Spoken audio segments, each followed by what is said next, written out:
Hey guys, tonight we begin with the shadowy, mud-caked world of Dark Age Britain, a time where central heating meant sleeping next to a goat. Literacy was suspicious behaviour, and a successful day meant not dying of dysentery. So before you get comfortable, take a moment to like the video and subscribe. But only if you genuinely enjoy what I do here. And let me know in the comments where you're tuning in from and what time it is for you. It's always fascinating to see who's joining us from around the world. Now, dim the lights, maybe turn on a fan for that soft background hum, and let's ease into tonight's journey together. You wake up with a sneeze and a goat staring directly into your soul. It's not your goat. You don't own one. This one just wandered in last night and decided it likes your corner of the hut. You'd argue, but frankly it smells better than your cousin who usually sleeps there. Your bed is straw, not like straw, literally straw. It's poking you in places you'd rather not discuss. You're also fairly certain something is living in it, and you're both pretending not to notice each other. Above your head, the thatched roof drips mournfully. Rain? Dew? Or maybe just the roof crying in solidarity? Hard to say. Either way, your blanket is now damp, and you accept it with the numb resignation of someone who hasn't been truly dry since the Romans left. Smoke curls lazily across the single-room hut, thick enough to taste. You don't have a chimney. Nobody does. The idea of smoke leaving the building was apparently too Roman, so it just lingers here, mingling with the scent of unwashed humans, wet wool and ancient sadness. You rub your eyes with hands that haven't known soap in a week and sit up, careful not to whack your head on the low wooden beams. Last time, you knocked yourself out cold and missed 2 hours of dung collecting, which your uncle still won't let you forget. A rooster crows outside, except it's not a rooster. It's a coughing villager who's been trying to clear his throat since last Thursday. You take it as your alarm clock anyway. Your tunic waits for you in a crumpled heap by the door. It smells like goat. This time it is your goat. He peed on it. Again. But you put it on anyway because, well, what's the alternative? Naked in Dark Age Britain? You'd last 7 minutes before someone threw a bucket of pottage at you for sorcery.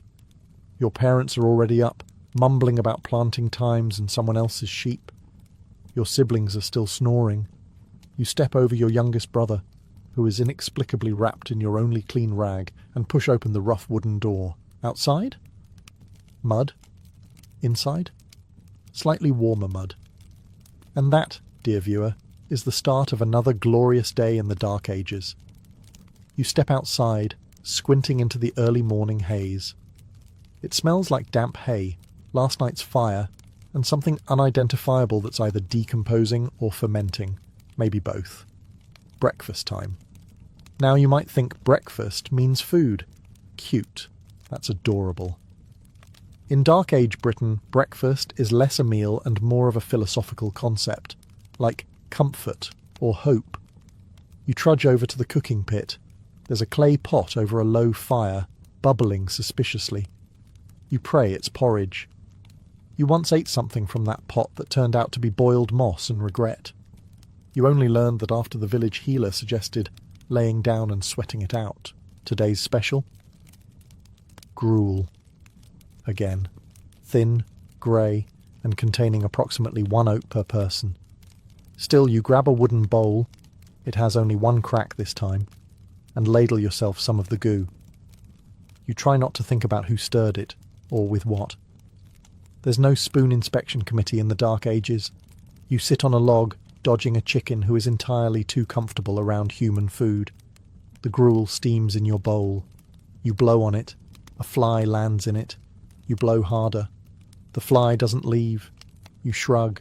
Added protein. Someone nearby is chewing something loudly. You glance over and see your cousin gnawing on a root, like it wronged him in a past life. He doesn't even notice the mud clinging to it. You try not to make eye contact. Your uncle complains again about how breakfast used to be better before the Romans left. He says this every morning, even though he was born 30 years after they did. You nod respectfully while gnawing your spoon like it's a bone. There is no coffee. There is no tea. There is, however, a warm herbal water your aunt claims helps with the humours. It tastes like sadness and twigs. You drink it anyway because hydration is technically important. By the end of your meal, you're not full, but you're less empty. You take that as a win. Breakfast in Dark Age Britain. It doesn't wake you up, but it does remind you that life is long, cold, and occasionally moss-flavoured.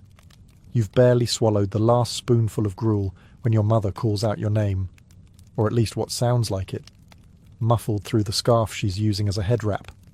The chores await. You were hoping maybe this would be the day you get something exotic, like, say, picking herbs, or helping the blacksmith. But no. Today, like most days, your journey begins with the humble, noble task of shoveling animal dung. Ah, the perfume of Dark Age Britain. You step behind the hut where the animals are penned. There it is, a glorious, steaming tribute to the livestock gods. Pigs, goats, cows, and that one particularly vengeful sheep that waits until you're just within range before letting loose like a trebuchet. You grab your wooden shovel. It's splintery, it's warped, it weighs about the same as a small child, and its effectiveness is debatable. Still, it's your Excalibur, your destiny. You begin scooping, trying not to breathe too deeply. The trick is to breathe just enough to stay conscious, but not enough to regret being born. The pigs watch you with contempt. The goats look vaguely amused. One chicken follows you closely, judging your form like a personal trainer from hell. You pile the dung onto a sled. Not a cart, a sled, because wheels don't work very well in 6 inches of seasonal swamp. You drag it to the compost heap, a mountain of filth that vaguely resembles a sleeping dragon made of sadness. You toss the latest offerings on top. It steams ominously. You nod with pride. Dung isn't just dung here. It's fuel. It's fertilizer. It's floor patching material. It's currency if you're desperate enough. Once your cousin traded a sack of dried cow patties for half a duck. No regrets. You wipe your hands on your tunic, which at this point is just a wearable rag of crimes against hygiene. You look down at your boots, or rather, your feet wrapped in strips of cloth pretending to be boots, and sigh. You're 3 hours into the day, and your dignity left around the time you slipped and landed in something warm and soft. But hey, the pigs are clean. Your family has fuel, and your shovel hasn't broken in half yet. You, my friend, are thriving. Let's be honest, you have absolutely no idea what year it is. Not in the, what's the date today sense, more in the, what century are we in again sort of way. You think someone said it was the year 493, but then someone else insisted it was 526, and old Tilda swears it's still Roman times, which is optimistic. But really, why would it matter? You don't have a calendar. You don't have a clock. Your concept of time revolves around whether or not the sun is being rude today. There's no government-issued parchment reminding you of tax season. The only new year you recognise is planting season. That's when the village gets together to stab the dirt and argue about what the sky is trying to say. You once asked the monk at the monastery what year it was. He launched into a 3-hour rant about papal decrees, solar cycles, and why Easter can't ever just stay in one place. You nodded politely and backed away before he tried to convert your goat again. The village elder swears it's still the Age of Heroes, which probably just means his back doesn't hurt today. He says this while wearing a rusted helmet as a hat and claiming he fought off a Viking using only a broom and a dream. The children measure time in how many snowfalls since the last piglet was born. You've adapted. You now refer to major events as 3 mudslides ago, or the year of the aggressive goose. You don't know your birthday. No one does. Your age is best described as old enough to help, young enough to complain. Your mother guesses you're 15. Your grandmother says 20.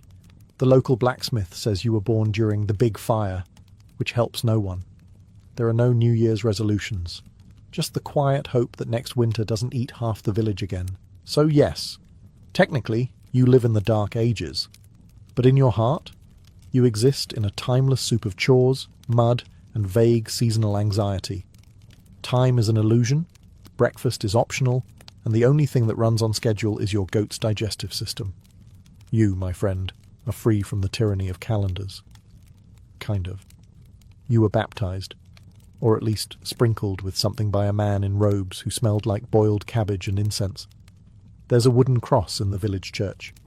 You mumble along to Latin you don't understand. Once, you nodded during a sermon and people clapped. You think you accidentally converted again. But here's the thing.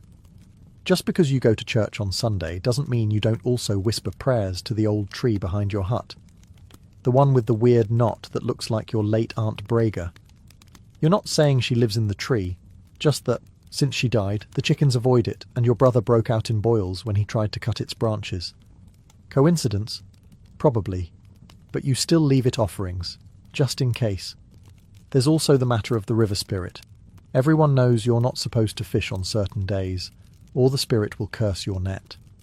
The priest says that's pagan nonsense, but last time old Garwin ignored it, he caught a frog that bit him. Bit him. With visible teeth. He swore it called him by name. He moved inland shortly after. When someone falls ill, yes, the healer prays. But she also smears them in mud, hangs chicken bones over the door, and mumbles to the moon. You're told this is Christian healing, which is fascinating because it smells like fermented goat and mild panic. And when the harvest moon rises, the whole village gathers in silence, not to recite scripture, but to watch the sky and mutter about omens. The priest is invited, but mostly to prevent him from tattling to someone more Rome-inclined. To be clear, you do believe in Christ. You also believe in the moss on the north side of trees, the angry glint in a raven's eye, and the distinct vibe shift that happens when someone says the name Woden after dark. It's not so much that you're confused, it's that you're thorough. You're not hedging your bets. You're diversifying your spiritual portfolio. Welcome to Dark Age Britain, where saints walk beside spirits, and the forest always listens. It's a quiet evening. The chickens are finally roosting. The pigs have stopped fighting with the goats. And you're enjoying the rare moment when everything doesn't smell like something died under the floorboards. Then someone says it. Vikings. Your body tenses. You look toward the coast, even though you can't see the coast, or smell it, or access it within a week's walk. Still, a chill rolls down your spine like a monk's wine jug rolling downhill. You've never met a Viking, but you've heard things. Terrible things. Things that make your uncle, a man who once wrestled a bear for fun, break into a cold sweat and mutter about longboats and flaming huts. Vikings are the Dark Age equivalent of jump scares. They come out of nowhere, steal your stuff, burn your house, maybe compliment your livestock, then leave. No warning, no receipts, just fire and yelling in Old Norse. You heard a rumour once that they wear helmets with horns. Then someone else told you that was made up. Either way, you don't plan to get close enough to inspect anyone's millinery while they're pillaging your turnip patch. The local priest insists that prayer and fasting will protect the village. The local militia insists that running into the woods and hiding like squirrels is much more effective. So far, the squirrels have a better survival rate. Your neighbour claims to have once fended off a Viking with a rake and an aggressive scowl. He now lives in a hut with a suspiciously Viking-shaped hole in the roof and avoids loud noises. And while your village isn't coastal, and the only waterway nearby is a glorified puddle with ambition, you still sleep lightly. You keep a go-bag by the door, which consists of a hunk of stale bread and the one knife in the family that doesn't immediately bend on contact. When someone sneezes too loud, your heart leaps. When a trader arrives with a strange accent, you instinctively reach for a stick. When someone paints their face for fun, you give them the side-eye for a week. Because in Dark Age Britain, the word Viking is less of a description and more of a threat level, like yelling fire, except the fire also has a beard and demands tribute. You're feeling a little off. Maybe it's the goat you licked on a dare. Maybe it's the suspicious meat you ate just to be polite. Or maybe it's that your daily diet consists of mouldy bread, questionable water, and stress. Regardless, you're ill. Time to see the healer. You limp over to Maywin, the village's unofficial doctor, who also happens to be the midwife, bark expert, and local gossip. She greets you with a kind smile and a bucket of something steaming. You ask what it is. She says not to worry. That's never a good sign. First, she smears you in mud. Not any mud. Sacred mud. She insists it came from a bog where a saint once sneezed. You're not sure how one confirms that, but you're already halfway coated, and it's too late to back out now.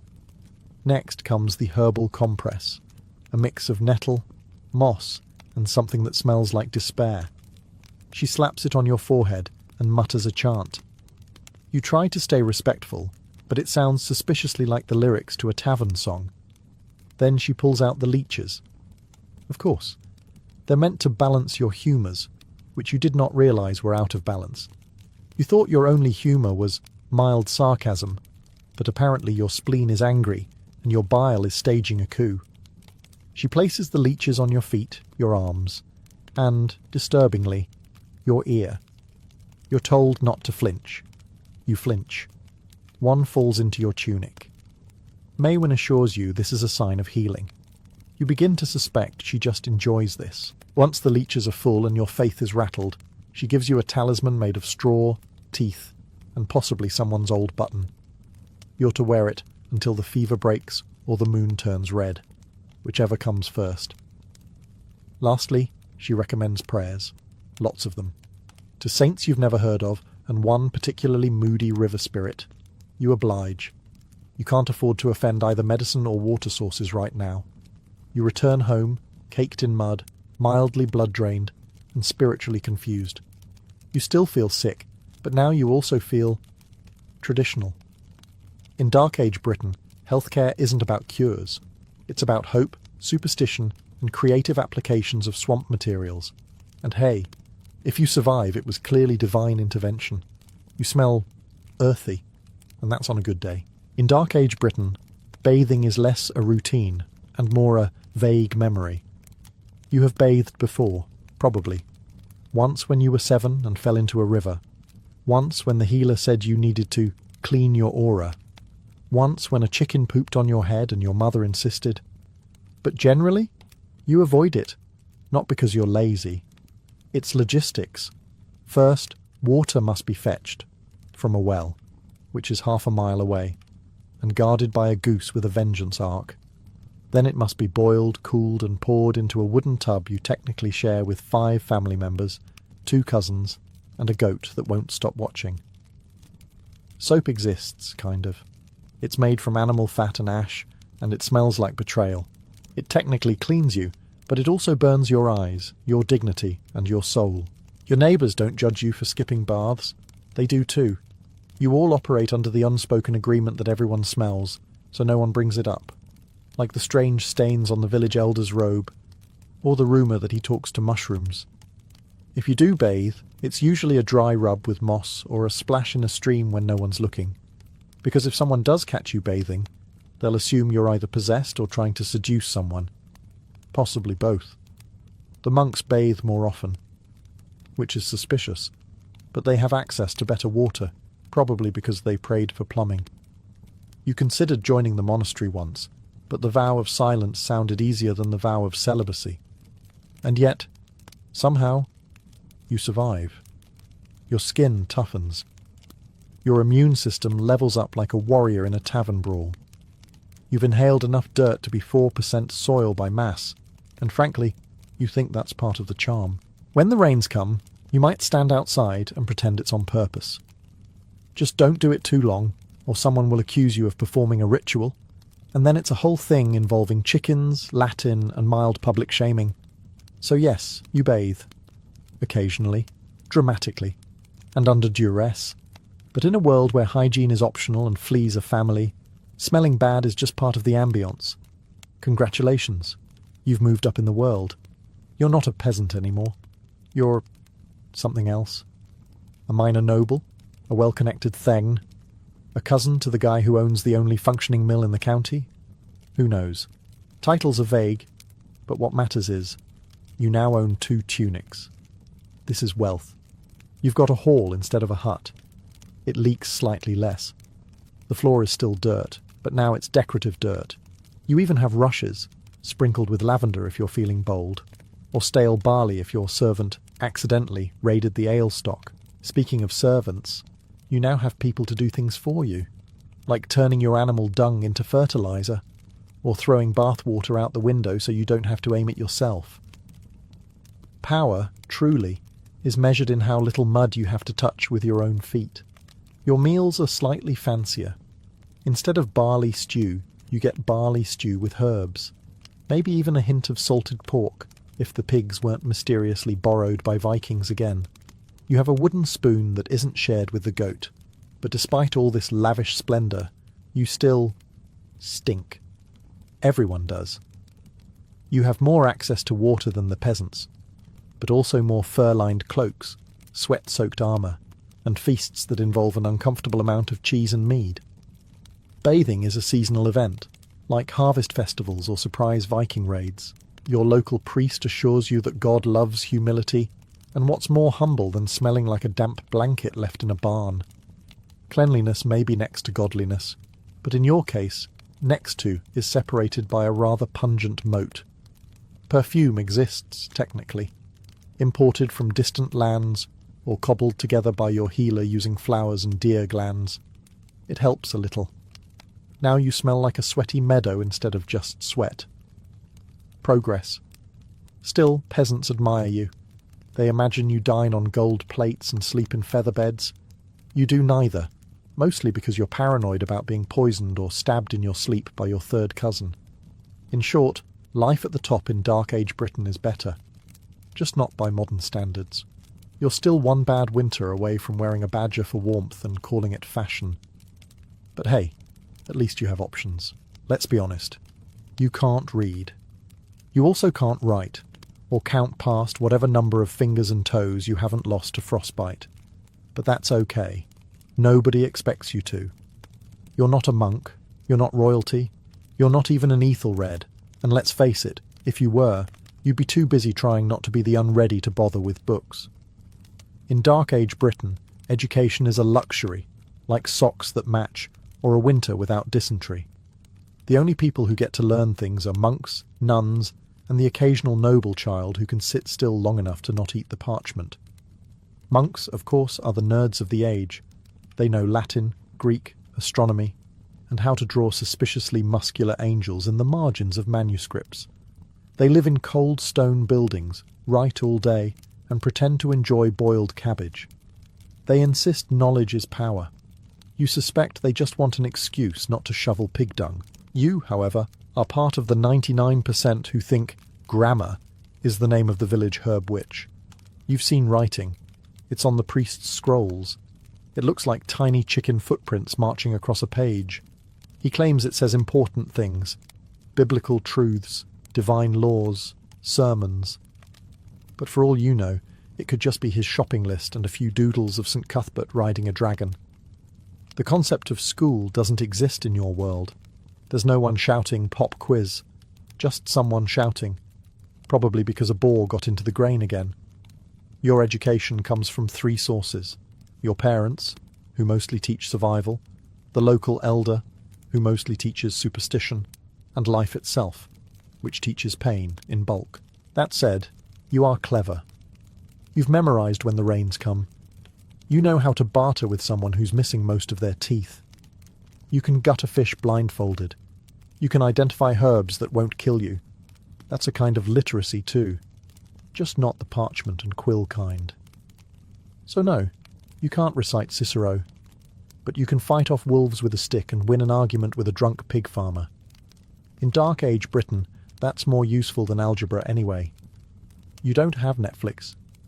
You don't even have puppets, unless you count your cousin Edda making shadow animals on the wall while mildly intoxicated on turnip ale. But you do have gossip. And fire. And when the sun goes down and the work is done, or at least postponed until your back stops screaming, the village gathers around the hearth to indulge in both. Entertainment in Dark Age Britain is deeply analogue. There's no screen time, just scream time. A big communal fire crackling in the centre of a smoky hall is your cinema, your theatre, your radio, and your talk stage all in one. It's hot, smoky, and if you sit too close, your eyebrows may become optional, but it's where stories live. Someone will inevitably start a tale, usually involving ancient kings, sacred stones, or a farmer who tried to milk the wrong end of a cow. Someone else will interrupt halfway through to say, "That's not how my grandmother told it." And then an entirely new version will begin, starring a druid, a pig, and 3 regrettable marriages. Meanwhile, the village's unofficial drama department, the gossips, will circle like vultures around a carcass of scandal. Did you hear that Wulfstan's daughter was seen by the river with that monk? Did you see the way the blacksmith's wife touched the baker's arm? Did anyone else notice that the new baby looks suspiciously like that visiting piper? There's no written press, but trust, the village rumour mill is so efficient it would make Twitter blush. Musicians occasionally appear, playing on something vaguely resembling a harp or a tortured cat. People clap, not necessarily out of enjoyment, but because rhythm is a form of social survival. Dancing may occur, especially after mead. It is less choreography and more flailing with purpose. If things get really wild, there's a riddle contest, or someone challenges a neighbour to arm wrestling with a live chicken. This is considered high culture, but truly, nothing beats a night around the fire. The warmth, the laughter, the subtle glances that say, "If you tell anyone what I said about Ethelfrith, I will bury you behind the compost." Because in Dark Age Britain, there are no secrets, only stories waiting to be exaggerated. You wake up wet, again. You're not sure if it rained, if the roof is leaking, or if the condensation from the collective breath of 5 humans and 2 goats has created indoor weather.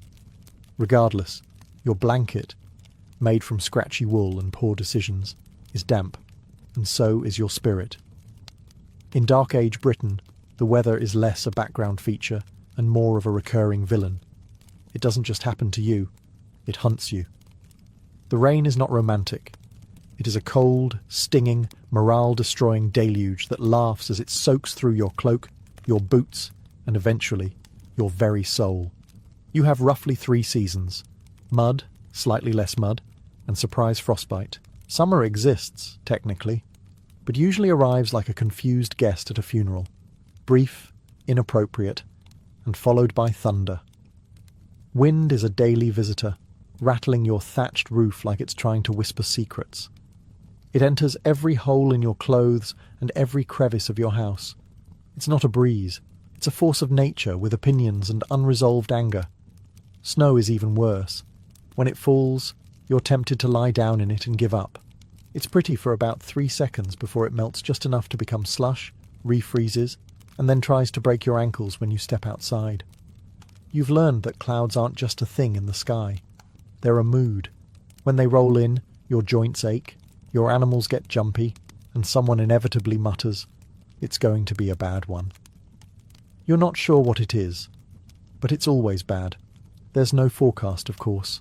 The sky is your weatherman, and your weatherman is drunk, angry, and inconsistent. You sometimes try to interpret omens.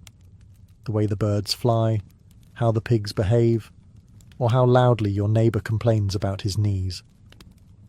None of these are reliable, but they're more accurate than the monk who swears by moon phases and goat entrails. Still, despite all this, you persist. You dry your socks over a fire, wring out your cloak, and trudge through the slop with the grim determination of someone who knows the alternative is worse.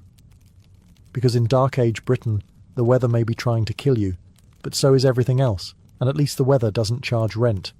You don't marry for love. You marry because your father owns 6 goats, and your future in-laws own 5, and if everything goes well, together they'll produce a small army of bleating, milk-leaking dowry machines. Welcome to Romance Dark Age style. Your courtship lasts roughly as long as it takes to finish a bowl of porridge. You meet your spouse on the same day you exchange vows, which are less "till death do us part," and more "please don't die of dysentery before we've had at least 1 child." Love? That's something poets whisper about, probably in Latin. You, meanwhile, are busy learning to tolerate someone who chews loudly and forgets to wash their feet. Daily. The ceremony itself is modest. Just you, your betrothed, a nervous priest, and an enthusiastic crowd of family members pretending this union isn't mostly about land rights. You exchange oaths, possibly rings, and definitely livestock. Then you're off to the marital hut, which is just like your old hut. Except now it contains even more emotional complexity and 1 fewer exit route. The wedding night is awkward, brief, and closely monitored by relatives who nod approvingly when the deed is confirmed with a stained bedsheet. Privacy is a luxury reserved for nobles and hermits. From there, the relationship blossoms into logistics. Together, you raise pigs, patch roofs, and argue about who left the firewood out in the rain. You have children, partly out of joy, mostly because your village's mortality rate makes it statistically necessary to have at least 8 to end up with 3. If your partner dies, and they probably will, from anything ranging from plague to tripped over a chicken and fell into a well, you remarry with all the emotional ceremony of trading boots. Mourn briefly, then move on. There's barley to harvest. Still, in the quiet moments, there might be affection, a shared laugh, a look across the hearth, a warm bowl of stew offered without being asked. These small mercies, like everything else in Dark Age Britain, are rare, fleeting, and treasured. Because while marriage may be practical, survival is romantic enough on its own. Your ideal death scenario? Falling asleep beside a warm fire, belly full of stew, perhaps surrounded by children who look vaguely like you. Maybe one even becomes a monk and scribbles your name in a dusty manuscript. Edric, who lived, farmed, and passed peacefully, winter of 841. What you'll probably get? Trampled by a runaway ox, or stabbed during a Viking raid while still half asleep and wearing one shoe. In Dark Age Britain, dying quietly in bed is the lottery win of fates. Most people go out like a dropped sack of oats. Suddenly, inconveniently, and with minimal dignity. There's plague, famine, axe wounds, infected splinters, childbirth, and the ever-popular mysterious fever that shows up, boils you alive from the inside, and then politely disappears into the fog. War? That's for nobles mostly. You, being a professional goat-counting peasant, try to avoid anything involving swords unless it's to chase off a wolf. But war doesn't care if you're a soldier. It marches into your village, burns your thatch, and helps itself to your stew. The warriors, when they do die, rarely go quietly. It's all screaming, bleeding, and dramatically dropping a sword while monologuing about vengeance. Even the kings don't fare much better. Most of them die mid-uprising, poisoned by an ambitious nephew, or by accidentally falling off something high after dinner. And yet, there's a strange romance in it all. The bards love a good death, especially if it's confusing. He died bravely, choking on a fishbone while singing of glory, they'll say. Your actual death probably involves mud, poor lighting, and someone yelling, "Fetch the leeches!" The monks claim you should die with a clean soul. You're not entirely sure what that means, but just to be safe, you've confessed to things you didn't even do, like stealing Brother Cuthbert's apples. You did. They were sour anyway. In the end, all you want is for someone to remember your name. Maybe carve it into a stone, or mumble it at a feast. You've survived frost, famine, and the neighbour who coughs blood in your direction every spring. So yes, you'd like to die peacefully, preferably in your sleep, and not while screaming in a burning granary during a misunderstanding with the Danes. Night falls in Dark Age Britain like a damp wool blanket, itchy, heavy, and slightly suspicious smelling. You bank the hearth fire carefully, knowing full well that if the last ember dies before dawn, you'll wake up with frost in your eyebrows and the joyful realization that your nose has frozen shut again. You tuck yourself under a rough wool blanket, beside someone snoring like a wounded boar, and try to ignore the constant scratching sound coming from the thatch above. Mice? Spirits? Probably both. The floor is packed dirt. The roof leaks on Tuesdays. The wind whistles through every crack with the enthusiasm of a bard 3 ales deep. You try to sleep, curled like a salted fish, wondering if tomorrow might be marginally less awful. Maybe the pig won't escape. Maybe the priest won't lecture you for sneezing during Mass. Maybe you'll find that comb you lost last spring. Unlikely. But hope is free and you're poor, so it's your best investment. You replay the day in your head. You collected dung, stepped in more dung, traded a turnip for something vaguely edible, and tried to avoid both your neighbour and his unsolicited opinions on proper chicken rotation. You fought a goose. The goose won. There's a dull ache in your legs, a sharper one in your pride, and a deep spiritual exhaustion reserved for people who still aren't sure what century it is. But hey, you lived another day. That's worth something. Outside, wolves howl. Or maybe that's your cousin Wolfstan after too much mead. Either way, you pull the blanket tighter and try to drift off. You dream of a better world, one with soap, literacy, and bread that doesn't contain gravel. In your dreams, you own 2 pairs of shoes and eat something that wasn't boiled in despair. Will tomorrow be different?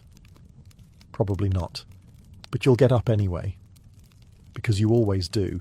Because in Dark Age Britain, survival is its own quiet rebellion. You're not a hero. You're not a legend. You're not even literate. But you endure. And that, somehow, is enough. If you were a medieval peasant, your daily meals were less about variety and more about survival. Every morning might begin with a rough porridge, sometimes called pottage, a thick, unappetizing stew of oats or barley boiled in water. It was filling, yes, but hardly exciting. Flavour was a luxury you couldn't afford. A pinch of onion, garlic, or cabbage thrown in was as close to seasoning as most peasants ever got. Salt, considered ordinary today, was so expensive that it was used sparingly, reserved for preserving food rather than improving taste. Bread was the cornerstone of your diet, but not the fluffy white loaf we picture now. Instead, you ate coarse, heavy black bread, made from rye, barley, or whatever grain could be ground into flour. It was dense, dark, and sometimes even mixed with ground beans, acorns, or peas to stretch it further. Fresh bread was rare. More often, slices from yesterday's loaf were used as makeshift plates, known as trenchers. These hunks of stale bread soaked up broth or meat juices if you were lucky enough to get any. And when the meal ended, the sodden trencher might be eaten or tossed to the dogs. Meat was scarce on the peasant's table, often appearing only during feast days or festivals. The average villager couldn't dream of eating beef or pork regularly. Livestock were too valuable alive, producing milk, eggs, or wool. Chickens might be slaughtered occasionally, but more often they were kept for their eggs. In times of desperation, peasants sometimes trapped small game or ate whatever could be foraged, mushrooms, berries, or even tree bark boiled down in grim famines. Fish, on the other hand, could occasionally be found in rivers and ponds, though catching them without permission from a lord's land was illegal and punishable. Still, hunger often pushed peasants into risky ventures, sneaking into woodlands to snare rabbits, or fishing in forbidden waters. What tied all of this together was uncertainty. Your meals depended on the harvest, and when the rains failed or blight struck, the spectre of famine loomed large. During these dark times, pottage became thinner, bread smaller, and the gnawing ache of hunger more familiar. For peasants, eating wasn't about pleasure. It was about making it through another day. While peasants scraped by on porridge and black bread, the nobility dined in a world that seemed almost fantastical by comparison. At a lord's table, food wasn't merely about nourishment, it was about wealth, status, and the spectacle of abundance. A banquet was a chance to impress guests, reinforce power, and remind everyone of the hierarchy that defined medieval society. The menu for nobles was dominated by meat, something peasants rarely touched. Beef, pork, venison, and mutton appeared regularly, roasted on great spits over open fires. Game birds, pheasants, partridges, swans, and even peacocks, were prized for their rarity and prestige. In fact, it wasn't uncommon for a roasted bird to be redressed in its colourful feathers after cooking, presented at the table as a dazzling centrepiece. This wasn't just food, it was theatre. Pies were another staple of aristocratic dining. But these weren't the sweet fruit pies familiar to us today. Medieval pies were hearty, filled with minced meat, spices, and sometimes dried fruits. The pastry coffin that held them wasn't always intended to be eaten. It often served as a cooking vessel or container to transport the filling. For the wealthy, these pies were symbols of ingenuity and excess. stuffed with combinations of flavours unimaginable to the poor. Spices made the difference between a noble's feast and a peasant's meal. Imported from the Middle East and Asia through long, dangerous trade routes, spices such as pepper, cinnamon, cloves and saffron were staggeringly expensive.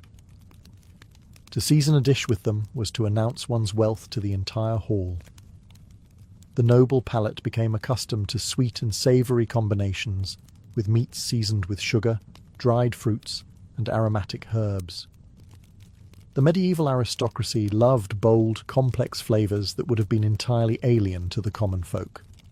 But dining wasn't just about the food. It was about ritual. Meals were served in courses, accompanied by music, dancing, and entertainment.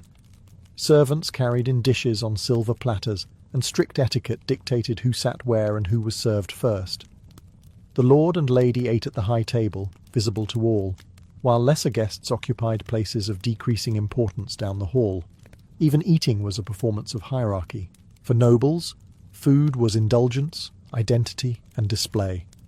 Where the peasant's bowl was filled with survival, the noble's platter overflowed with theatre. In the Middle Ages, the church wasn't just a spiritual authority. It shaped what people ate, when they ate, and even how they thought about food. One of the clearest examples was the strict regulation of meat consumption. According to Christian doctrine, Fridays, along with Lent and other holy days, were days of fasting from meat. But fasting didn't necessarily mean going hungry. It meant turning to alternatives, most famously fish. For peasants, this often meant salted or dried fish, preserved in barrels for the long haul from coastal fisheries. It wasn't glamorous, but it fulfilled the requirement of abstaining from meat. Wealthier households, however, had access to a staggering variety of aquatic life: freshwater pike, carp, and eels from rivers, as well as herring, cod, and sturgeon brought inland from the sea. The wealthy even dined on delicacies like oysters and lampreys, considered luxuries at the medieval table. Monasteries, bound by the strictest fasting rules, became centres of fish production. Many abbeys constructed elaborate fish ponds, ensuring a steady supply year-round. The monks, unsurprisingly, grew creative. They classified certain animals as fish to bend the rules, beavers because of their tails, and even barnacle geese, which were said to grow from driftwood on the seashore, were deemed acceptable fasting food. It sounds absurd to us, but it reveals how central faith was to shaping medieval diet. Fish wasn't merely a religious substitute, it was also a symbol of purity. In a world where fresh meat often spoiled quickly, fish represented the ability to follow divine law while displaying wealth and discipline. Salted herring became a cornerstone of trade, especially in northern Europe, fueling the prosperity of cities like Lübeck and Bruges. In fact, the medieval economy of entire regions thrived on the need for fish during fasting days, yet not everyone enjoyed it. To many peasants, dried herring was monotonous, tough, and sometimes barely edible. For nobles, however, fish became another stage for extravagance. Sauces flavoured with exotic spices or sweetened with sugar transformed it into a dish of luxury rather than obligation. The church's dietary laws left no one untouched. Whether you were a ploughman chewing on salted herring, or a noble savouring sturgeon glazed with cinnamon, your plate was a reflection of faith. In the Middle Ages, what you ate wasn't just about survival, it was about salvation. If there was one drink that united both peasants and nobles in the Middle Ages, it was ale. Not water, not milk, but ale. The reason was simple. Water was often unsafe to drink. Wells could be contaminated, streams filled with waste, and stagnant ponds carried disease. Brewing ale, however, required boiling water, which killed off harmful bacteria. So, whether you were a farmer in a thatched cottage or a baron in a stone hall, ale flowed at your table from dawn to dusk. For peasants, this meant small ale, a weak, low-alcohol brew consumed daily, even by children. It was nourishing, hydrating, and safer than the village well. Families brewed it at home, often with whatever grains were available. It wasn't glamorous, but it kept thirst at bay. Brewing was usually women's work. Alewives could even earn a living selling their surplus to neighbours, making ale one of the earliest female-dominated trades in medieval society. Nobles, of course, had stronger, richer versions at their feasts. Ale could be dark, thick and hearty, or flavoured with herbs like bog myrtle, yarrow or heather in the days before hops became common in Europe. Imported wines also graced noble tables, especially in regions close to trade routes with France, Italy and Spain. But even in great halls, ale remained a staple, poured from massive pitchers into pewter goblets as minstrels played and jesters entertained. Drinking was more than hydration. It was social glue. Alehouses dotted villages and towns, serving as the medieval equivalent of the local pub. Here peasants gathered to gossip, strike deals or relax after a day in the fields. Laws were even passed to regulate the strength and quality of ale, with official tasters, known as ale conners, roaming from tavern to tavern to make sure brewers weren't cheating customers. Of course, heavy drinking came with consequences. Chronic drunkenness was mocked in plays, chastised in sermons, and feared by wives whose husbands squandered wages in alehouses. Yet despite the warnings, the culture of ale endured. To refuse a drink might even seem suspicious, as though you were rejecting hospitality itself. Ale was more than a beverage. It was survival, community, and comfort. From the humblest cottage to the grandest castle, the clink of mugs and the froth of ale connected medieval people across class lines. In a world of uncertainty, one thing was certain.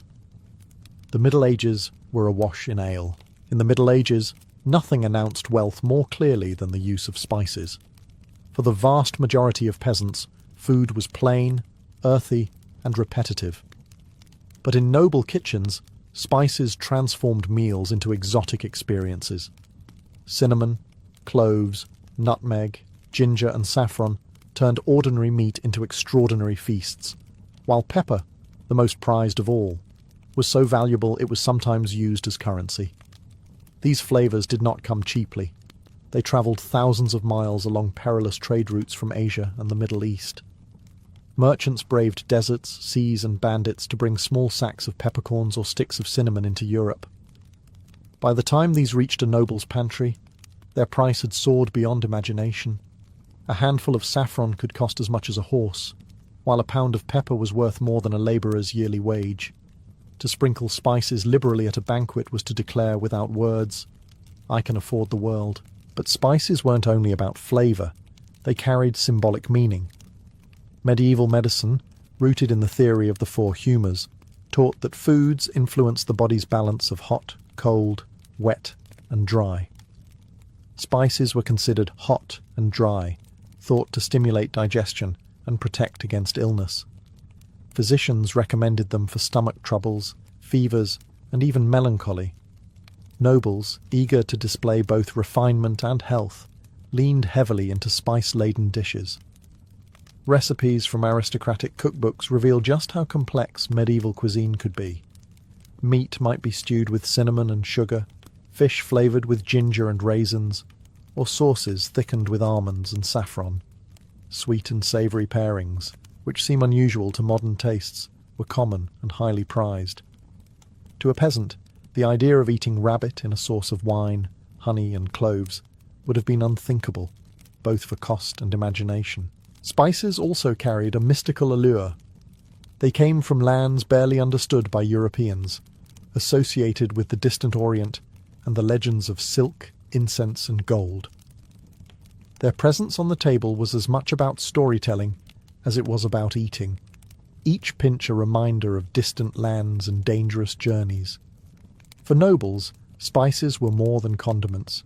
They were jewels of the kitchen, tokens of global connection, and declarations of dominance. To own them was to control a luxury that few in Europe ever even smelled. For peasants, meanwhile, spice remained a rumour, something whispered about, but almost never tasted. Life in the Middle Ages was never stable when it came to food. The rhythm of the seasons dictated whether people dined in abundance or suffered in scarcity. In good years, barns overflowed with grain, herds were healthy, and markets bustled with produce. But when the rains failed, Frosts lingered, or disease struck crops and livestock. Famine spread like a shadow across the land. For peasants, these swings between feast and famine were most brutal. A successful harvest meant hearty pottage with beans, leeks, and perhaps even scraps of bacon to flavour the pot.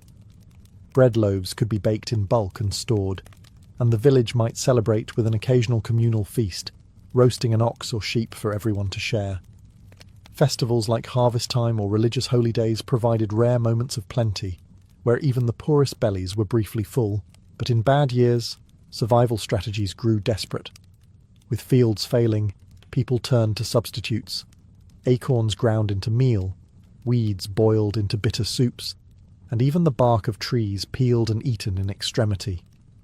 Chroniclers describe peasants scavenging for roots and grasses, while noble lords retreated into their storerooms, rationing out preserved grains and salted meats. Starvation sharpened class divides, reminding everyone who had control over the land and its produce. Nobles were not immune to scarcity, but they had resources to cushion the blow. Their pantries held salted hams, smoked fish, and barrels of preserved fruits, lasting through lean months. They could also import goods from other regions when local harvests failed. Yet even castles felt the pressure when famine spread widely. Feasts grew smaller, spices more carefully measured, and meat less freely offered to guests. Religion also played into the rhythm of feast and famine. Lent and fasting periods were enforced across all classes, deliberately reducing rich food intake and stretching supplies. This rhythm of restraint was followed by bursts of indulgence during feasts like Easter or Christmas, when the tables overflowed with roasted meats, pies, and puddings. The cycle of denial and reward was woven into the medieval experience of eating. Ultimately, medieval diets were shaped as much by uncertainty as by tradition. Food was fragile, vulnerable to the whims of weather, war, and plague. In a single year, one village might celebrate abundance while another starved. To live in the Middle Ages was to live at the mercy of both the soil and the sky, feasting one month and fasting the next. If noble halls dazzled with display and peasant huts scraped by with survival, monasteries offered a very different relationship with food. For monks and nuns, meals were less about indulgence and more about discipline, food as fuel for prayer, contemplation, and service to God. Yet even within this simplicity, monastic diets reveal much about medieval life. The rule of Saint Benedict, which guided many monastic communities, emphasized moderation. Meals were to be plain, frugal, and taken in silence. Meat from four-legged animals was often forbidden, with fish, eggs, cheese, and vegetables serving as the primary sources of nourishment. Bread and ale, of course, remained staples. Monks typically ate twice a day, once at midday, and again in the evening, though fasting days reduced this to a single meal. The idea was not to starve, but to curb gluttony and keep the body humble before God. Food was eaten in the refectory, a large communal dining hall. Silence was enforced, and instead of chatter, one monk read aloud from scripture or the writings of saints. This turned meals into spiritual exercises, reminding the brethren that even eating could serve a higher purpose. The act of consumption was sanctified by ritual, reinforcing the monastery's rhythm of prayer, labour, and restraint. Monasteries also became famous for their innovations in food production. To sustain themselves, monks maintained orchards, vineyards, gardens, and fish ponds. These self-sufficient systems allowed monasteries to flourish even during times of famine.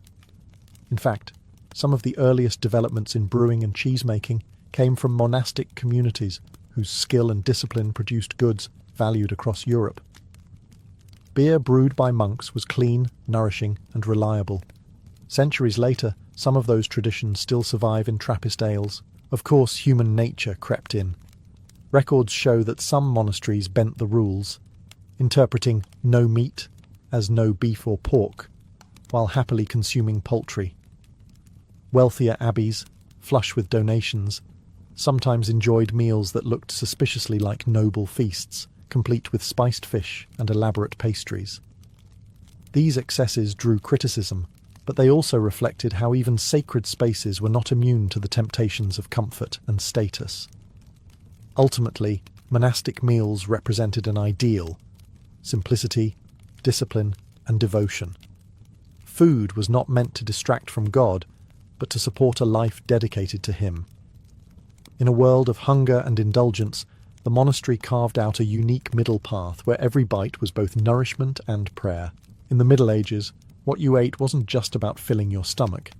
It was about telling the world who you were. Food reinforced social hierarchy as clearly as clothing, castles, or land ownership.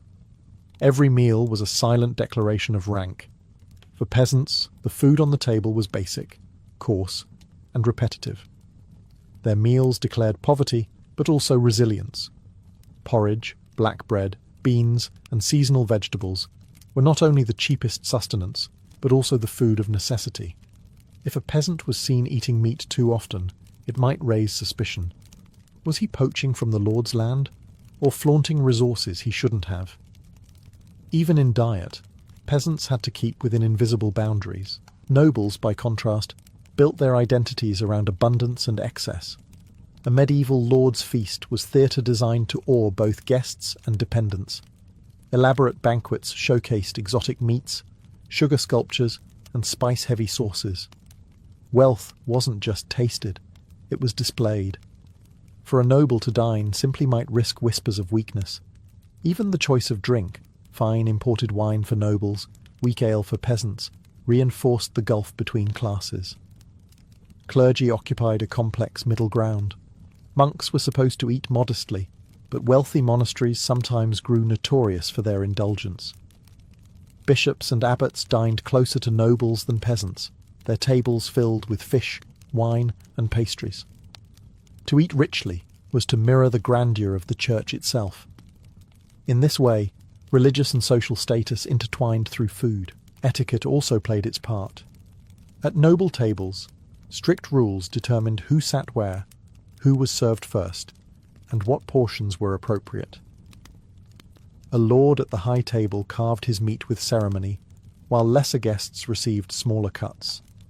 At the bottom of the hall, servants and retainers ate simpler dishes, leftovers of the feast above them. Even within a single dining room, hierarchy was etched onto the plate. Food also became a tool of control. Lords distributed grain to peasants during lean years, reinforcing dependence. Hospitality itself was political. To feed guests generously was to show power, while to deny food was to assert dominance. In essence, food was a currency of authority. In the medieval world, diet was identity.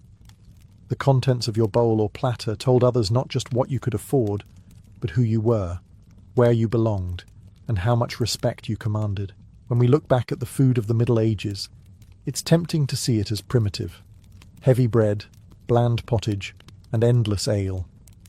Yet, the medieval table laid the foundations for much of Europe's culinary identity. Many of the habits, tastes, and even superstitions born in that era still echo in our kitchens today.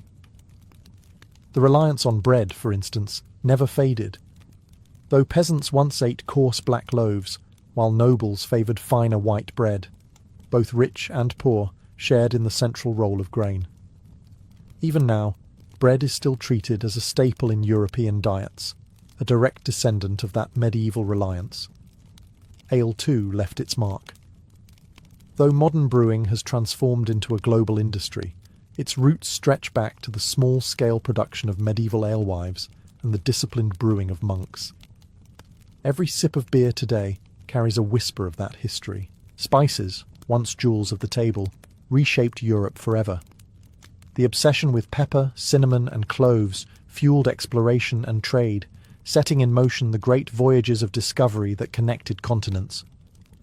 The medieval noble sprinkling saffron on a dish could not have known he was part of a chain leading to the opening of sea routes, colonization, and the global spice trade that still shapes economies. Food was not just survival, it was a force that drove history. The Church's influence also lingers.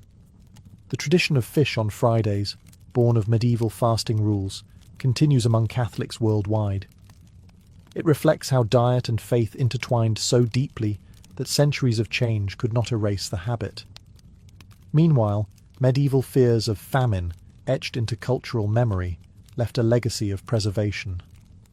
Salting, smoking, pickling, techniques honed out of necessity, still survive as beloved culinary traditions rather than desperate measures. Perhaps most striking is how food highlighted identity and inequality. The gap between peasant porridge and noble feasts reminds us how meals shape social worlds. Even today, luxury foods carry unspoken messages about wealth, power, and belonging, echoing those medieval banquets where a roasted peacock on the table was as much about politics as palate. In the end, the medieval diet was not just about survival, it was about meaning. Every loaf of bread, every cup of ale, every fish pulled from a monastery pond carried with it stories of faith, struggle, hierarchy, and hope. To understand medieval food is to understand the medieval world itself, humble, lavish, devout, and endlessly human. When the Puritans crossed the Atlantic and planted their communities in New England, they carried with them a vision of a society governed by God's law. In their sermons, pamphlets, and household rules, chastity was upheld as a divine command. Sexual intimacy belonged strictly within marriage, and even there it was framed less as pleasure and more as duty, the act of producing godly children to populate the new land. Courtship was expected to be modest, supervised, and directed toward quick marriage, and any hint of lust was condemned as a dangerous crack in the moral foundation of the colony. Yet the surviving records tell a more human story. Despite the fire and brimstone warnings of ministers, desire did not vanish in the cold New England air. In fact, court documents reveal that premarital pregnancy was strikingly common. Historians estimate that in some communities, as many as 1/3 of brides were already expecting a child when they walked down the aisle. The timeline was difficult to deny. Children born less than 9 months after weddings raised eyebrows, and in many cases, the evidence was undeniable. Colonial leaders knew the reality, but balanced it with pragmatism. As long as a couple married before the child was born, communities often looked the other way. A baby arriving a little early was embarrassing, but not ruinous. What mattered most was the preservation of marriage as an institution. If young people stumbled, the solution was to marry them quickly, turning scandal into a union that reinforced family and community ties. Still, ministers thundered from the pulpit, warning of damnation for fornication and painting premarital sex as both a sin against God and a threat to the survival of the colony. The contrast between the ideals of purity and the evidence in the record books created a tension that defined colonial sexual culture. People lived in two worlds at once: the world of official morality, shaped by sermons and punishments, and the world of human desire, shaped by whispers, secret meetings, and hurried marriages. This clash between rigid religious ideals and ordinary human realities didn't just create moral debates, it fueled gossip, court cases, and scandals that would echo through the communities of colonial America. In colonial America, courtship was both a personal and a public affair. Young men and women were expected to choose their partners carefully, not only for affection, but also for the stability of family, property, and community reputation. Yet, within this careful process, one curious and controversial practice flourished: bundling. Bundling allowed courting couples to spend the night together in the same bed, seemingly shocking to modern ears. But in the Puritan colonies, it was considered a compromise between strict morality and youthful desire. The young man and woman would lie together fully clothed, or with a wooden board placed between them, or sometimes wrapped tightly in separate sacks, meant to prevent physical intimacy. The idea was to give couples private time to talk, bond, and build trust, without crossing the line into sin. But human nature rarely followed the rules. Communities that tolerated bundling often saw predictable results: a rise in premarital pregnancies.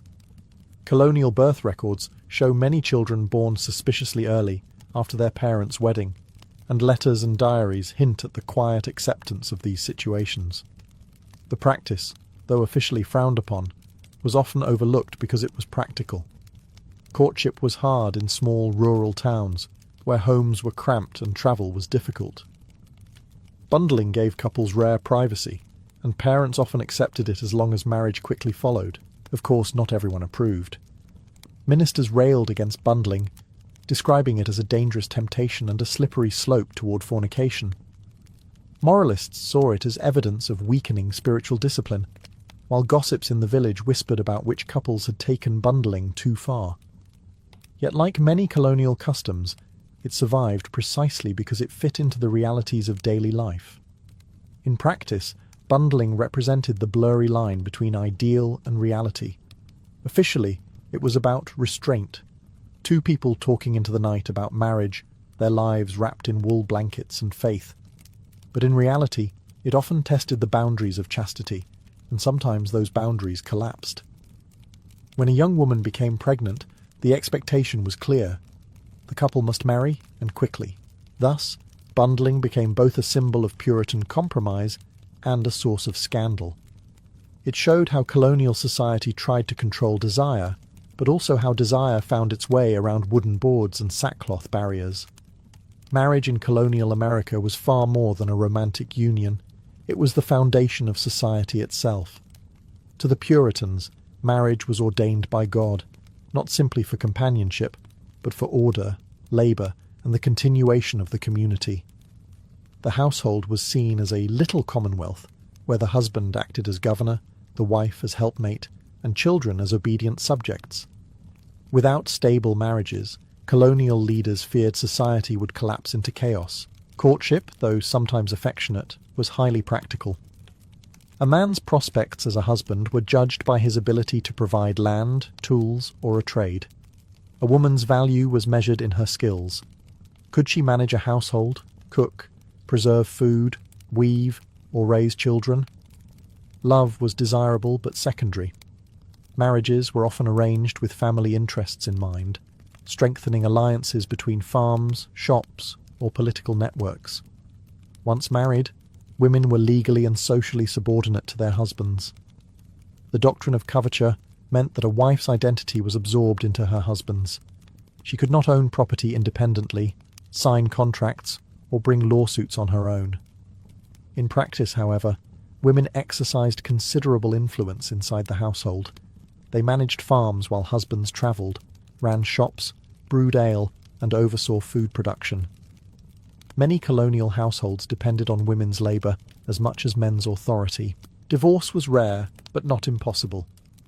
In New England, where Puritan leaders controlled the courts, divorce could be granted in cases of adultery, desertion, bigamy, or extreme cruelty. The records reveal surprising cases: women petitioning to leave violent husbands, men accusing wives of infidelity, or spouses abandoning families and vanishing into the frontier. Still, these cases were exceptions. Most couples remained bound together, whether happily or not, because marriage was too central to be dissolved lightly. Marriage also served as a moral safeguard. Authorities believed that without marriage, men and women would fall into sexual sin. Ministers preached that wedlock was the only proper channel for desire. Yet, the same records that idealized marriage also exposed cracks in its facade. Adultery, abandonment, and abuse were not uncommon, and scandals involving respected families sometimes rocked entire towns. In short, marriage in colonial America was both sacred and practical. It structured society, ensured economic survival, and reinforced gender hierarchies. But behind the sermons and contracts lay complex human relationships, filled with affection, conflict, compromise, and at times public scandal. Few offences stirred as much fear and fascination in colonial America as adultery. The Puritans considered it not only a sin against God, but also a direct threat to the stability of the community. Marriage was the cornerstone of order, and any betrayal of that bond risked unravelling the fabric of society. Sermons thundered that adultery was second only to murder in seriousness, and colonial laws reflected this severity. In 17th century Massachusetts, adultery was technically a capital crime, punishable by death, though in practice executions were rare. Instead, Most offenders faced humiliating punishments. Adulterers could be publicly whipped, fined heavily, or forced to wear badges of shame. Branding was sometimes used, burning a letter A into the flesh. More often, however, the punishment took the form of humiliation, such as standing on the scaffold before the community while neighbours jeered. This practice not only punished the sinner, but also served as a warning to others, reinforcing communal values. Long before Nathaniel Hawthorne imagined Hester Prynne and her scarlet letter, real men and women in New England were already enduring such marks of disgrace. Despite the threats, adultery persisted. Colonial court records reveal numerous cases, often entangling prominent families. Affairs were not limited to the reckless or poor. They crossed all social classes. In some towns, entire communities were enthralled by the details of trials, where testimony exposed secret meetings in barns, letters exchanged in haste, or whispered rumours that turned into legal evidence. The very intimacy of colonial towns, where everyone knew their neighbour's business, made concealment difficult and scandals quickly spread. Adultery also exposed double standards. Women were more likely to face severe penalties, as female chastity was tied directly to family honour and inheritance. Men, especially of higher status, sometimes escaped with lighter punishments. Still, adultery was dangerous for both sexes. It could destroy reputations, fracture households, and permanently stain family names. These cases reveal a society caught between rigid ideals and human desire.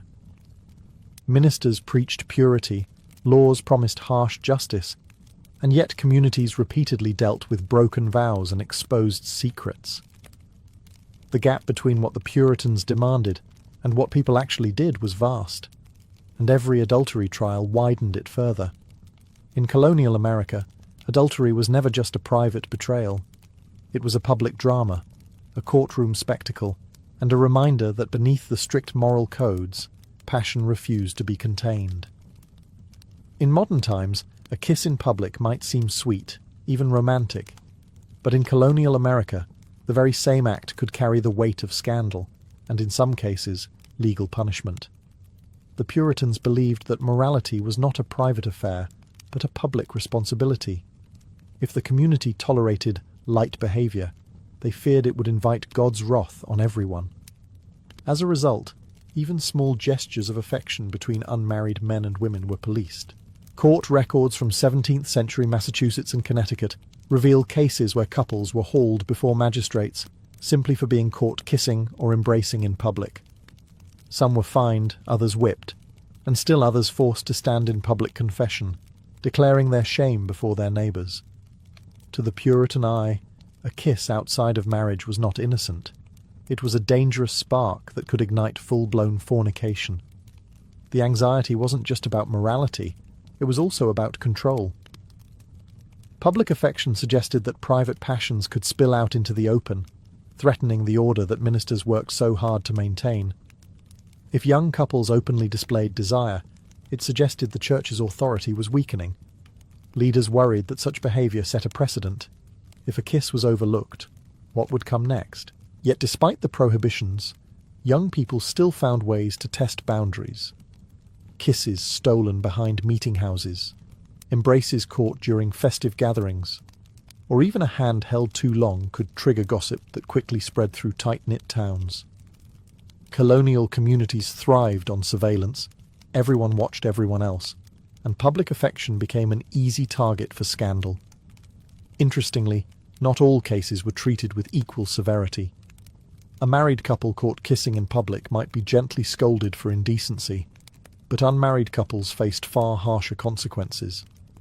In the Puritan worldview, a husband and wife already had God's sanction. Young lovers did not. And while punishment for kissing might seem absurd today, it reflected the broader Puritan obsession with guarding chastity at every possible stage.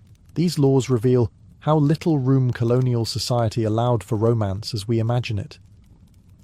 Love and marriage were framed in terms of duty and discipline, not passion. Yet the persistence of these cases shows that ordinary people still sought affection, despite the risks. In a world where desire was supposed to stay hidden, even a kiss could become a crime. Despite the sermons, despite the laws, and despite the constant threat of public punishment, prostitution found its place in colonial America. Wherever there were ports, taverns, and soldiers, there were also women who sold companionship and men who paid for it. It was an open secret, one that moral leaders railed against but never fully eliminated.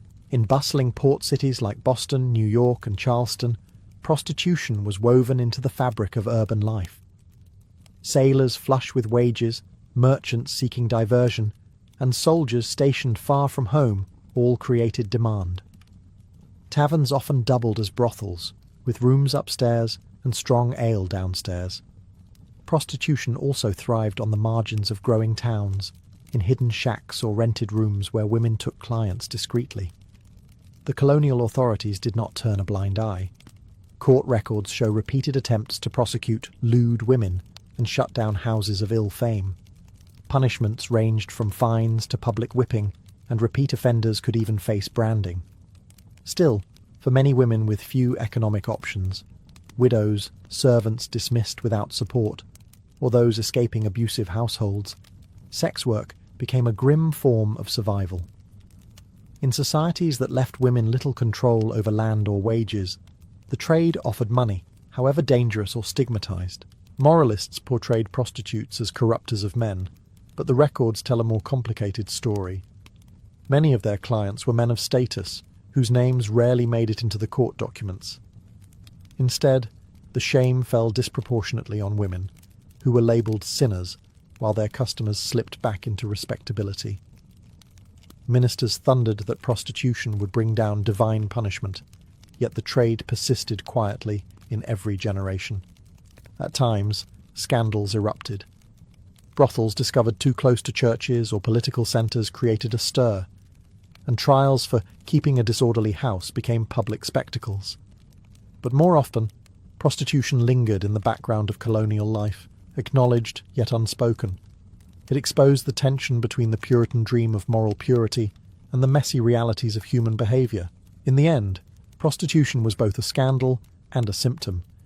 It revealed the limits of Puritan control, the vulnerability of women, and the hypocrisy of men who condemned in the pulpit what they sought in the shadows. Like so many aspects of colonial life, it lived in the gap between ideals and reality. Although colonial society prized the stability of marriage above nearly everything else, it was not immune to collapse. Divorce was rare, but it was possible, especially in Puritan New England, where civil courts had authority over marital cases. This was a sharp contrast to England, where divorce was nearly impossible without an Act of Parliament. In the colonies, men and women could petition for divorce under certain circumstances, though the path was fraught with scandal. Adultery was the most common ground. If a wife was found unfaithful, her husband could bring her before the court and seek separation. In some cases, the guilty party was whipped or forced to bear the public shame of punishment before being released from the marriage. Desertion was another frequent reason. Life on the colonial frontier was harsh, and it was not uncommon for husbands, or occasionally wives, to vanish, leaving families behind. After a set period of abandonment, the deserted spouse could petition for legal dissolution. Cruelty also appeared in court records. Women sometimes described beatings, threats, or husbands who withheld food and clothing. Though patriarchal courts were often hesitant to side against men, there are cases where abused wives were granted freedom. These moments reveal a surprising flexibility in a society otherwise rigid about gender roles. Yet, every divorce carried heavy social stigma, branding families with whispers of failure and shame. More common than legal divorce was informal separation. Some couples simply drifted apart, especially in less regulated frontier settlements. A man might leave for trade or war and never return. A woman might move to a new town and remarry without official approval. These situations often created messy disputes over inheritance, property, and legitimacy of children. Even when courts granted divorce, remarriage came with suspicion. Divorced individuals lived under the shadow of scandal, and their new unions were watched closely for signs of impropriety. Ministers warned that broken marriages weakened the community's covenant with God. To end one's marriage was to test the very moral foundations of colonial life. Still, the existence of divorce and desertion cases reveals something important. Despite the heavy sermons and strict laws, colonial marriage was as fragile as any human relationship. It could fracture under pressure, exposing the gap between the Puritan ideal of lifelong unity and the complicated realities of life in the New World. Colonial America was a world where privacy was almost non-existent. In small towns, everyone knew their neighbour's business, and when scandal erupted, it spread like wildfire. Sexual misbehaviour, whether premarital pregnancy, adultery or prostitution, wasn't just a private failing, it was treated as a crime against the entire community. Public shame became the weapon of choice to keep people in line. Punishments were designed not only to correct behaviour, but also to humiliate. Offenders might be forced to stand on the public scaffold, whipped before a crowd, or paraded through town with signs declaring their sin. Branding was used for serious crimes, burning letters into the skin, an A for adultery, for example. The purpose was clear: mark the sinner so that their shame could never fully disappear. In some cases, women were forced to wear specific garments or colours, a living reminder of their disgrace. Even minor infractions could trigger scandal. Couples caught kissing in public, young people discovered in suspicious company, or men accused of lewd speech all faced court hearings and fines. Gossip amplified these events, turning individual missteps into communal entertainment. In fact, scandal became a kind of social theatre, reinforcing moral expectations through spectacle. To watch someone punished was to be reminded of the consequences of straying. The reach of shame extended beyond the guilty. Families carried the burden of association, their reputations damaged by the actions of one member. A daughter caught in premarital pregnancy might ruin her siblings' marriage prospects. A husband accused of adultery might cast suspicion on his entire household. In this way, scandal bound everyone together. Each person's morality was believed to affect the community's covenant with God. Yet, there was also a darker side: hypocrisy. While poor or vulnerable people bore the brunt of public punishments, wealthier colonists often found ways to protect themselves. A man of status might escape with a fine, while a servant girl endured lashes. Ministers could thunder about morality on Sunday, and quietly ignore the sins of influential patrons on Monday. Scandal, in other words, revealed not only sexual misconduct, but also the inequalities of colonial justice. Ultimately, scandal was both feared and inevitable. The rigid ideals of purity collided daily with the messy realities of human life. Every whispered rumour, every courtroom trial, and every scarlet punishment showed how fragile the Puritan dream of order really was. In colonial America, sin was never just personal, it was a public performance. When we step back from the sermons, punishments, and courtroom dramas of colonial America, one truth stands out. Sex, marriage, and scandal shaped the very fabric of early society. The Puritans and their neighbours believed they were building a city upon a hill, a model of moral purity. Yet beneath the surface, desire and human frailty constantly undermined those lofty ideals. The strict rules about chastity and marriage were meant to protect more than just individuals. They were designed to safeguard the community. Leaders feared that unchecked sexuality would corrode family life, disrupt inheritance lines, and invite God's judgment. That's why infractions, from kissing in public to adultery, became public matters, prosecuted in court and punished on the scaffold. To modernize, it may seem harsh, but to colonists, morality was communal, not private. At the same time, the records reveal a world far less pure than the Puritan dream. Premarital pregnancies were widespread. Bundling often blurred the line between restraint and temptation, and prostitution thrived wherever soldiers and sailors gathered. Adultery trials filled court dockets, and desertion cases exposed the fragility of marriages under the strain of frontier life. In every colony, human behaviour slipped through the cracks of strict regulation. leaving behind a trail of scandal. These contradictions left a lasting legacy. On one hand, the obsession with morality laid the groundwork for later American traditions of public judgment about private behaviour. Scandals involving sex, marriage, and reputation would continue to dominate American culture long after the colonial era, from 19th century sermons on fallen women to modern political sex scandals. The idea that private passion could become a public crime did not die with the Puritans. It evolved. On the other hand, the endurance of these scandals also revealed resilience. Despite the sermons, despite the punishments, people still sought love, intimacy, and connection. Women and men bent rules, tested boundaries, and sometimes paid dearly for it, but they also reminded their communities that human nature could not be fully suppressed. Desire, in all its messy reality, was as much a part of colonial America as sermons and stocks. The legacy of colonial love and scandal, then, is twofold. It shows us the weight of control in early America and the persistence of humanity in the face of it. Beneath the wooden boards of bundling, the scarlet letters, and the courtroom trials, colonists were simply people, struggling with the same desires and mistakes that echo across history. Theodora's life began in the shadows of the Hippodrome of Constantinople, the roaring heart of the Byzantine capital, where chariots thundered, crowds cheered, and fortunes rose and fell in a single afternoon. Born around the year 500 CE, she was not destined for palaces or courts, but for a world of hardship. Her father, Acacius, worked as a bear-keeper for the city's entertainment spectacles, training the massive animals that amused and terrified the public.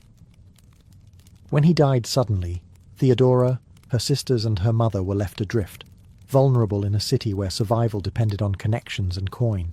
Her mother, determined to protect her daughters, brought them to the Hippodrome and begged for help from the performers and factions that controlled its games. According to the sources, she even dressed her children to win sympathy from the crowd. Whether fact or embellishment, the story captures the desperation of Theodora's early life. Survival meant putting oneself on display, turning tragedy into performance. As a child, Theodora was exposed to the underbelly of Byzantine society, where entertainers, dancers, and courtesans carved out precarious lives at the margins of respectability. Acting was no glamorous pursuit.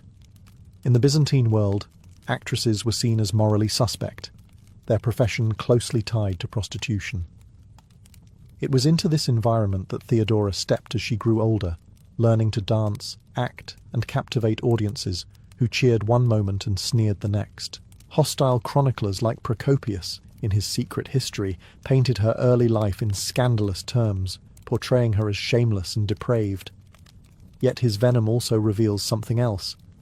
Theodora had presence. She could command attention, charm an audience, and hold her own in a male-dominated world. The very skills that critics used to shame her, wit, allure, and resilience, would later make her formidable as empress. Despite the contempt society heaped upon her origins, Theodora's early years gave her a hard-earned education no tutor could have provided. She witnessed firsthand the struggles of the poor, the precariousness of women's lives, and the brutal judgments of a society obsessed with honour and purity. In this crucible of hardship, Theodora developed not just the instinct to survive, but the ambition to rise. What began as a childhood in poverty laid the foundation for one of the most astonishing ascents in imperial history. By the time Theodora entered her teenage years, she was already part of Constantinople's entertainment world, a realm that dazzled the masses, yet condemned its performers. To be an actress in the Byzantine Empire was to live with a permanent stain. Women on the stage were assumed to be courtesans, their art inseparable from scandal. For Theodora, this world was both a cage and a classroom. According to Procopius's infamous Secret History, she performed in provocative plays and delighted audiences with bold humour.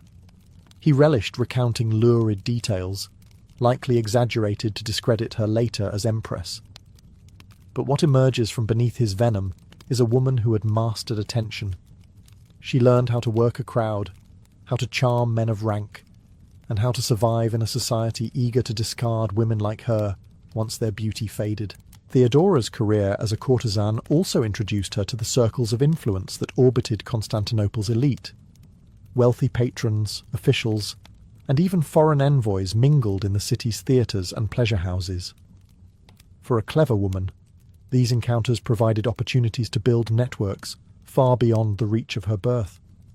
Theodora, with her quick wit and eloquence, was no ordinary courtesan. She impressed not merely with beauty, but with intelligence and sharp conversation, traits that would later distinguish her at court. Her life took a dramatic turn when she travelled east to North Africa, living for a time in Alexandria. There she encountered new philosophies and Christian teachings that reshaped her outlook. Some sources suggest she embraced a pious life upon returning to Constantinople, abandoning the theatre and focusing instead on weaving and modest work. Whether her repentance was genuine or strategic, it changed how people perceived her. No longer merely an entertainer, she began to reinvent herself. Theodora's transformation from courtesan to penitent woman was remarkable in a society that rarely forgave women for their past. She had stared down disgrace and found a way to reframe her story. By the time she returned to Constantinople, she was no longer just an actress with a scandalous reputation. She was a woman poised for something greater. Her intelligence, resilience, and ability to navigate both the pleasures and perils of Byzantium had prepared her for an encounter that would change history. Meeting Justinian. When Theodora returned to Constantinople after her time in Alexandria, she was no longer the carefree performer of her youth. She carried herself differently, still witty and charismatic, but tempered by experience, and according to some accounts, more pious. It was during this period of reinvention that she crossed paths with a man whose destiny was already unfolding. Justinian, the ambitious nephew of Emperor Justin III. Justinian was captivated by her almost immediately. He was not drawn only to her beauty, though she was striking, but to her eloquence and sharp intellect. In an empire where most women were expected to remain silent in political matters, Theodora was different. She could debate, she could advise, and she could argue with conviction. For a man like Justinian, already envisioning reforms, conquests, and imperial grandeur, Theodora was the ideal partner, not merely a lover. There was one obstacle: Byzantine law. At the time, men of senatorial rank were forbidden to marry actresses, a ban that would have made marriage impossible for Justinian and Theodora. But Justinian's determination was legendary. He persuaded his uncle, the emperor, to change the law in 524 CE, specifically allowing such unions.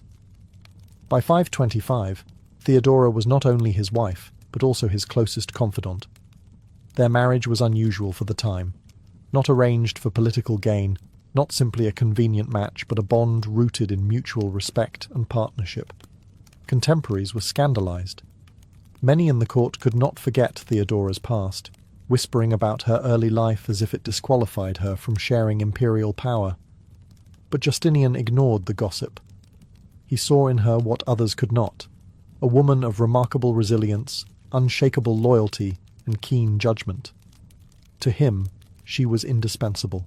Their marriage also marked the beginning of a new chapter in Byzantine politics. Unlike most imperial consorts, Theodora did not remain in the background. She sat beside Justinian, advised him in council, and even had laws issued in her name. For the first time, the Byzantine Empire had a true imperial partnership, with a woman from the margins of society elevated to the highest throne in Christendom. What began as a scandalous match became one of the most enduring partnerships of the ancient world. Theodora had defied her past, defied the law, and defied the expectations of her society. With Justinian at her side, she was no longer an actress or courtesan. She was an empress in the making. When Justinian ascended the throne in 527 CE, Theodora was crowned alongside him, not as a silent consort, but as Augusta, Empress of the Byzantine Empire. This act alone was extraordinary. Traditionally, imperial wives were respected but politically invisible, their influence confined to the private sphere. Theodora broke this pattern instantly. From the moment the crown touched her head, she made it clear she intended to be more than ornamental. Theodora sat beside Justinian in court and appeared with him in public ceremonies. Mosaics from Ravenna immortalize her regal presence, draped in purple robes and jewels, exuding authority. She was no mere companion. She was a co-ruler, acknowledged as such by foreign envoys and Byzantine subjects alike. Justinian, far from keeping her at arm's length, valued her counsel.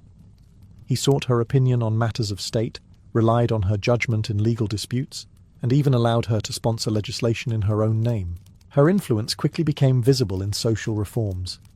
Theodora championed laws protecting women and children, many of them shaped by her own difficult past. Brothel keepers were forbidden from forcing women into prostitution, and laws were enacted to give actresses and courtesans new opportunities to leave their professions. She established houses of refuge for women who wanted to escape exploitation, offering them food, shelter, and training. These policies were unprecedented in Byzantium, and reveal her deep empathy for those who, like her younger self, had been trapped at society's margins. Theodora also strengthened protections for married women.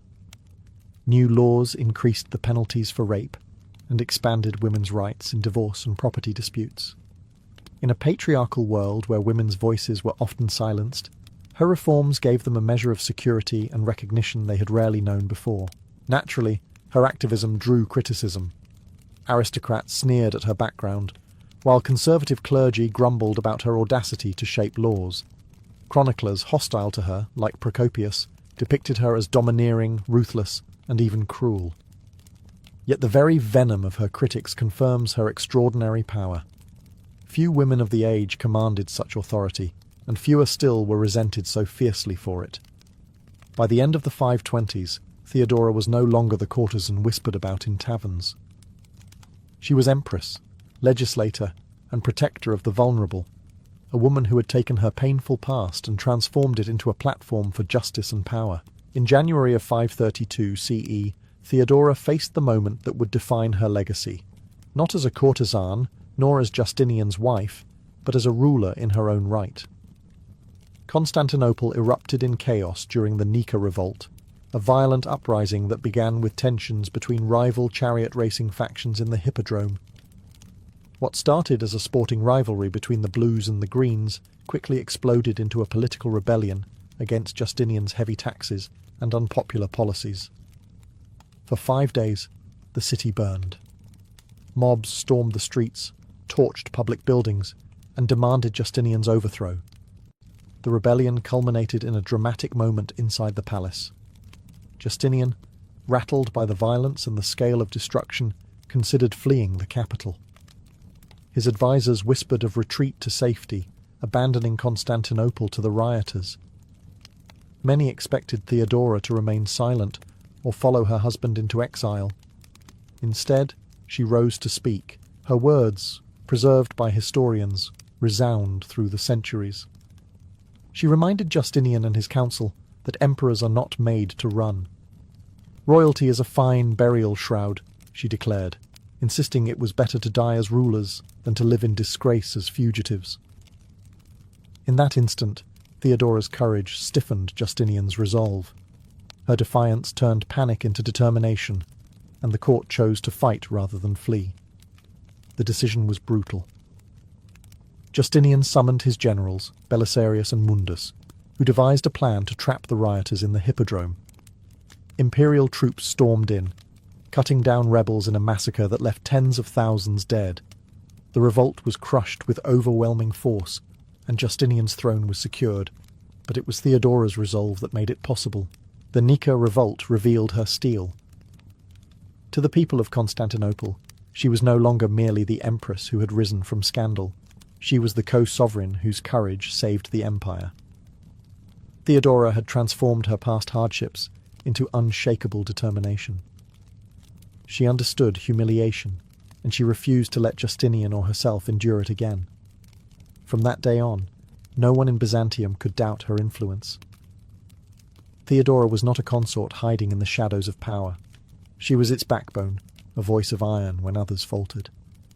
The empress had proven herself in fire and blood, and the empire would never forget it. After the smoke of the Nika revolt cleared, Theodora turned her focus not only to securing Justinian's rule, but also to reshaping Byzantine society. She knew the pain of exploitation firsthand, and unlike many rulers of her time, she remembered those left voiceless and powerless.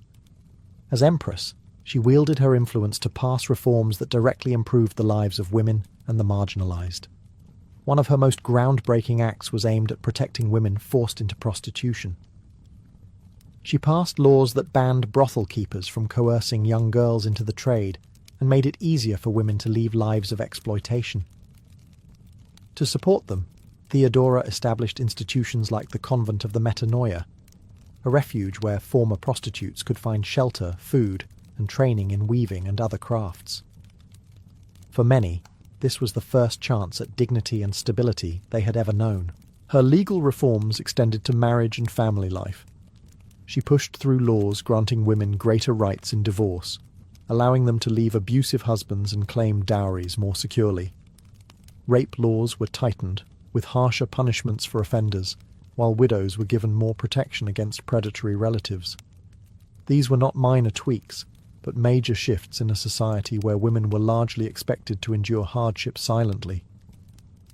Theodora also recognized the vulnerabilities of children and the poor. She expanded protections for orphans, ensuring they could inherit property and be shielded from exploitation by guardians. At her urging, laws curbed the trafficking of young girls across the empire. To the wealthy elite, these measures seemed unnecessary or even scandalous. Why should an empress care so deeply for those at the bottom? But for the powerless, her reforms were lifelines. Of course, critics painted her actions as hypocrisy, suggesting she overcompensated for her own scandalous past. Procopius, in his venomous secret history, accused her of cruelty and vanity, insisting her piety was a mask. Yet even his spiteful accounts cannot erase the fact that her reforms outlasted her reign, shaping Byzantine law for generations. Through her policies, Theodora redefined what it meant to be an empress. She was not content with jewels, ceremonies, or mosaics. She used power as a tool of transformation. For women in Constantinople, her reign meant more than symbolic grandeur. It meant real, tangible change in their daily lives. By the mid-6th century, Theodora was no longer viewed as merely Justinian's companion. She was acknowledged, even by her enemies, as a formidable political force. Behind the glittering walls of the great palace, she maneuvered with a mix of sharp intelligence and unyielding will, often clashing with Justinian's most powerful advisors and the church hierarchy itself. Her influence over policy was unmistakable. While Justinian pursued his grand vision of legal codification and imperial expansion, Theodora balanced these ambitions with her own agenda. She often acted as the voice of restraint, urging him to consider the human costs of conquest and taxation. Yet at the same time, she did not shy away from ruthless pragmatism. When her allies were threatened, she intervened decisively, ensuring that loyal supporters remained in key positions, while rivals quietly disappeared from influence. Theodora's political acumen was particularly visible in her dealings with the church. The empire was deeply divided between Orthodox Chalcedonian Christians and the Monophysites, who rejected the official doctrine about the dual nature of Christ. While Justinian leaned toward orthodoxy, Theodora championed the Monophysites, providing them refuge in Constantinople and using her position to shield their leaders from persecution. To her critics, this was dangerous heresy. To her allies, it was proof of her courage to defy the establishment. In doing so, she carved out her own religious constituency, one that strengthened her political base. Her clashes with Justinian's advisors could be equally dramatic. Generals like Belisarius and Narses often found themselves navigating not only the emperor's commands, but also Theodora's sharp interventions. She had little patience for incompetence or disloyalty, and she was not afraid to humiliate high-ranking men if it meant protecting the stability of the empire or her own authority. Even foreign envoys recognized her clout. When ambassadors from Persia, Africa, or Italy arrived, they often sought audiences with both Justinian and Theodora, knowing that imperial policy was shaped in tandem. To ignore her would have been political suicide. Her enemies whispered that she was manipulative, power-hungry, even tyrannical. Yet her ability to survive in the brutal world of Byzantine politics proves she was far more than a figurehead. Theodora had clawed her way from the stage of the Hippodrome to the throne of empire, and she intended to wield power as effectively as any emperor before her. By the 540s, Empress Theodora had reigned for nearly 2 decades alongside Justinian, and though her power was undiminished, her health began to fail. Chroniclers describe her suffering from a long and painful illness, most likely breast cancer, that slowly sapped her strength. Yet, even as her body weakened, her resolve remained ironclad. She continued to attend councils, issue orders, and correspond with allies, ensuring that her voice remained central in the empire's affairs. Her partnership with Justinian deepened in these final years. The emperor, known for his tireless energy and endless reforms, leaned heavily on Theodora for advice and support. Their bond had always been unusual for an imperial couple. Not distant or ceremonial, but close, affectionate, and mutually dependent. In her final years, their love became as much a political asset as a personal comfort. Justinian trusted her judgment absolutely, and her presence steadied him in moments of crisis. Theodora also used her remaining influence to secure the future of the causes she had championed. She reinforced protections for the Monophysite community, ensuring they retained imperial backing even after her death. She worked to preserve the laws she had shaped on women's rights, emphasizing to Justinian and his legal scholars that they must remain part of the empire's lasting legal code. Her vision was not confined to her own lifetime. She was determined to leave behind a legacy that would endure long after she was gone. Despite her failing health, Theodora continued to project strength. She appeared in public ceremonies dressed in full regalia, her jewelled crown and purple robes masking the toll of her illness. To the people of Constantinople, she was still the empress who had faced down the Nika revolt, who had rewritten the laws of the land, and who had stood unflinching at Justinian's side. In 548 CE, Theodora finally succumbed to her illness at around 48 years of age. Her death devastated Justinian, who never remarried. The emperor who had reshaped the Byzantine Empire had lost not just his wife, but his most trusted partner. Theodora was laid to rest in the imperial mausoleum of the Church of the Holy Apostles, her memory enshrined in mosaics and chronicles that captured her extraordinary journey. She had risen from the margins of society to the very pinnacle of power, and even in her final struggles, she remained a symbol of resilience, ambition, and unshakable will. Theodora's death in 548 CE did not end her influence. In many ways, her legacy only grew stronger, carried forward by the laws she inspired, the mosaics that immortalized her image, and the legends that swirled around her name. History remembers her not merely as Justinian's wife, but as a ruler in her own right, one of the most remarkable women of the ancient world. The reforms she championed outlived her. Byzantine law retained many of her protections for women, especially regarding property, divorce, and protection from exploitation. These statutes echoed for centuries, influencing how women were treated within the empire. The convents and refugees she established continued to offer sanctuary to vulnerable women long after her passing, testaments to her determination to give dignity to those who shared her difficult beginnings. Her political role also redefined the expectations of imperial women. Before Theodora, most empresses were seen as ceremonial figures, symbols of dynastic continuity rather than agents of power. After her, no one could deny that an empress might wield true authority. She set a precedent for partnership at the highest level, proving that political wisdom and resolve were not confined to men. Yet her legacy has always been contested. Chroniclers like Procopius wrote two conflicting versions of her. In his Wars, she appears as a capable co-ruler. In his Secret History, she is vilified as ruthless, scandalous, and manipulative. These contradictions reveal less about Theodora herself, and more about the unease she provoked. A woman who rose from courtesan to empress, who stood in council chambers, and who bent laws to her will, unsettled the patriarchal order of Byzantium. To some, she was a saintly protector. To others, a dangerous usurper of male authority. Today, mosaics in Ravenna still portray her in shimmering tesserae, draped in purple, her gaze calm and commanding.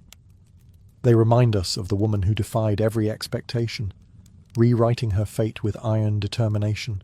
Theodora's life story remains one of the most extraordinary arcs in history. From a girl begging for survival in the Hippodrome, to an actress condemned as immoral, to the empress who co-ruled the Byzantine Empire at its height. Her legacy lies not only in laws and legends, but in the enduring truth she embodied, that power can be seized, transformed, and wielded, even by those the world tries hardest to silence.